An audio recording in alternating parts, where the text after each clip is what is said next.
Nova Scotia is facing a mental health crisis. In fact, we've been facing this crisis for years. Let me tell you my story. In 2013, I tried to take my own life. I got to one of the lowest points I thought possible from regular teenage issues and some childhood trauma memories that I had suppressed.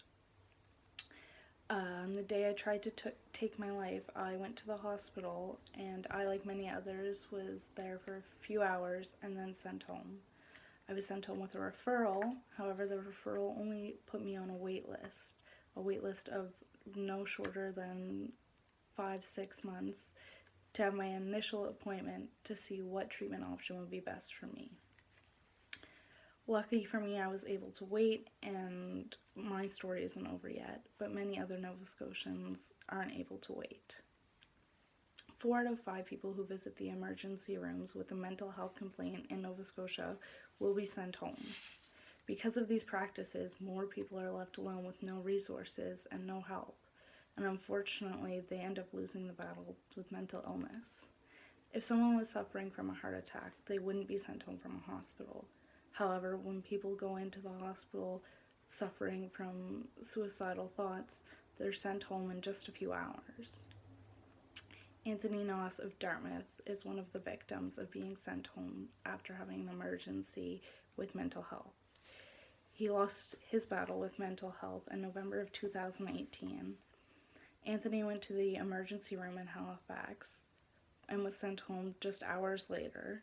This resulted in Anthony later taking his own life just a week later. The emergency rooms aren't, of course, the only problem in our mental health crisis. We have long waiting periods for initial appointments just to get our treatment plans.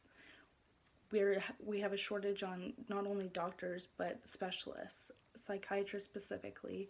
There's just 169 practicing psychiatrists in Nova Scotia, leaving 3 for every 10,000 people in central Nova Scotia and just 1 for every 10,000 people in urban Nova Scotia.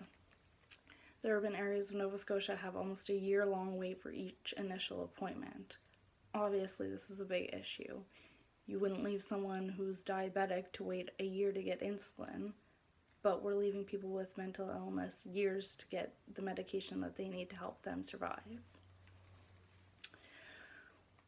Of course, between the years of 2000 and 2012, our suicide rates in Nova Scotia increased more than any other province, and still to this day we're fighting this crisis daily in our health system. We can't just blame our emergency rooms or our lack of doctors, but we need to blame our government for not helping us get out of this battle. Mental illness affects everyone.